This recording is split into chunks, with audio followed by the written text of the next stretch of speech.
Hello नमस्कार दोस्तों, कैसे हैं आप लोग। उम्मीद करती हूँ आप लोग बहुत अच्छे हैं।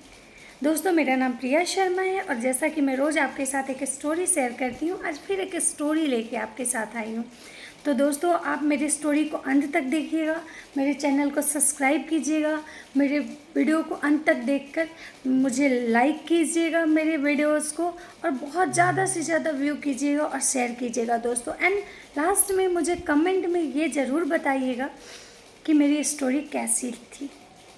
तो दोस्तों, मेरी आज की जो स्टोरी है उसका मैं आपको यही बताने के लिए ये स्टोरी आपके साथ शेयर कर रही हूँ कि जैसा कि हम सब जानते हैं कि मन के हारे हार है, मन के जीते जीत। इसलिए अपने विचारों को हमेशा पॉजिटिव रखें तो आप कभी नहीं हारेंगे। तो दोस्तों, मैं आज जो स्टोरी लेके आई हूँ वो स्टोरी इस टाइप से है कि ये कहानी एक राजा की है। जो राजा जिस राज्य में रहते थे, उनके पड़ोस के राजा उनके राज पे आक्रमण करने वाले थे। ये बात उनको अपने मंत्री से पता चला। राजा बहुत परेशान हो गए। राजा ने अपने मंत्री से कहा कि तुम तैयारी करो, तो हम लोग तभी तो ये युद्ध जीतेंगे, नहीं तो वो हमारे राज्य पे कब्जा कर लेगा। तो मंत्री बोले कि हम लोग कैसे जीतेंगे उनसे, हमारे पास तो उनके जितना ना तो सेना है ना तो अस्त्र शस्त्र है, हम जीतेंगे कैसे उनसे। राजा बहुत परेशान हो गए और राजा परेशान होके एक महात्मा के पास गया और जाके महात्मा जी को अपनी सारी कहानी बताए, सारी परेशानियां बताए। महात्मा जी ने बोला कि तुम अभी उस मंत्री को निकाल दो, क्योंकि मंत्री तुम्हें कभी जीतने नहीं देगा। राजा बोले कि अगर मैं उस मंत्री को हम निकाल देंगे तो मेरे सेना का नेतृत्व कौन करेगा, कौन सा मेरे राज्य का मंत्री बन के हमारे सेना को हैंडल करेगा, सेना को का नेतृत्व करेगा। तो उस संत जी बोले कि हम तुम्हारे सेना का नेतृत्व करेंगे और हम तुम्हारे साथ ही युद्ध में जाएंगे और हम लोग पक्का जीतेंगे। राजा को लगा कि अरे, ये आदमी ना तो कभी कोई सेना संभाले हैं, ना तो कभी कोई युद्ध में गए हैं, ये कैसे हमें जिताएंगे। लेकिन फिर भी राजा के पास ना तो कोई और कोई सेकंड ऑप्शन ही नहीं था, कोई दूसरा विकल्प नहीं था राजा के पास। राजा को मजबूरी में हाँ करना पड़ा। राजा मजबूरी में हाँ कर दिए उस संत जी को। जब संत जी उनके सैनिकों का नेतृत्व करने लगे और जब बात लड़ाई पे जाने की आई, जब आक्रमण की के लिए तैयारी हो रही थी, तो वो महात्मा जी सैनिकों का नेतृत्व करते हुए उनकी टोली को लेकर आगे बढ़ने लगे। जब महात्मा जी आगे बढ़ने लगे तो रास्ते में उनको एक मंदिर दिखाई दिया। मंदिर से महात्मा जी ने सारे सैनिकों को बोला कि आप लोग यहाँ रुकिए, मैं अभी आता हूँ भगवान से बात करके, और मैं भगवान से पूछता हूँ जाके कि क्या हम लोग ये युद्ध जीतेंगे या नहीं जीतेंगे। जितने भी सैनिक थे सब हैरान होकर महात्मा जी को देखने लगे कि ये क्या बोल रहे हैं, भगवान कैसे बोलेंगे कि हम लोग जीतेंगे कि नहीं जीतेंगे। मंदिर में तो एक पत्थर की मूर्ति होती है। लेकिन उन सैनिक लोग कुछ नहीं बोला, क्योंकि वो महात्मा जी उसके कि टीम लीडर थे, जैसे कि मंत्री थे उस राज्य के।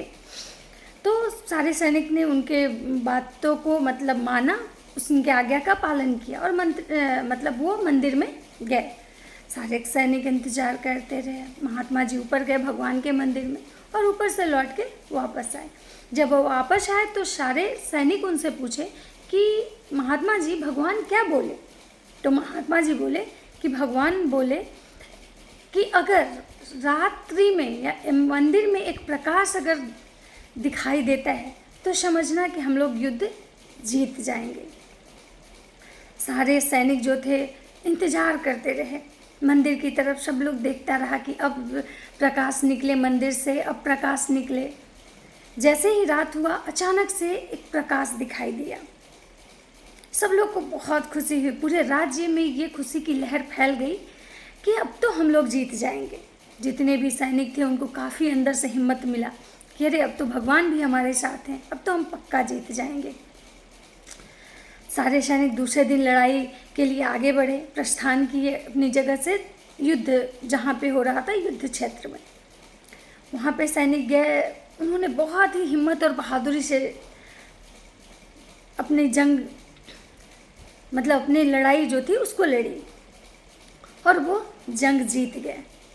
जब लौटते समय जंग जीत के जब वो लौट रहे थे तो फिर वो मंदिर आया जो रास्ते में मिला था। तो सारे सैनिक बोले कि महात्मा जी आप जाइए और भगवान को जाके धन्यवाद बोलिए, क्योंकि भगवान ही तो हम लोग का मार्गदर्शन किए थे जिसकी वजह से हम लोग जीते। तो महात्मा जी बोले नहीं नहीं, इसकी कोई ज़रूरत नहीं है। तो सारे सैनिक बोलने लगे, राजा भी बोलने लगे कि महात्मा जी जो भगवान हम लोग के लिए इतना किए, हमें तो उनका धन्यवाद तो करना चाहिए, क्योंकि अगर भगवान हम लोग के साथ नहीं होते तो शायद हम लोग ये युद्ध हार जाते। तब महात्मा जी बहुत मुस्कुराते हुए बोले कि मंदिर में जो प्रकाश दिखाई दिया था वो एक दिए का प्रकाश था, वो दिया हमने जलाया था, वो दिया मैं ही जला के आया था। लेकिन वो दिया जलने के बाद आप सब में इतनी ज़्यादा पॉजिटिव एनर्जी आई कि आप लोग में मतलब एकदम से तैयार हो गए उस युद्ध को जीतने के लिए। आपके अंदर सकारात्मक ऊर्जा भर गई कि हमें तो ये जीतना ही है, इसलिए हम लोग युद्ध जीते। तो दोस्तों इस कहानी का मेन सार ये है कि हम जैसे सोच रखते हैं ना, उसी तरह का हमें आगे में मतलब हमारे आगे एक स्ट्रक्चर बनता है। हम जैसे सोचते हैं ना वही चीज़ हमें आगे मतलब दिखाई देने लगता है। इसलिए हमेशा हमेशा अपने सोच को पॉजिटिव रखें, क्योंकि ये हमारे चारों तरफ इतनी नेगेटिविटी फैल चुकी है ना कि पॉजिटिविटी मतलब बहुत कम ही लोगों के अंदर बची है। इसलिए हमेशा अपनी सोच में पॉजिटिविटी रखें। राधे राधे दोस्तों।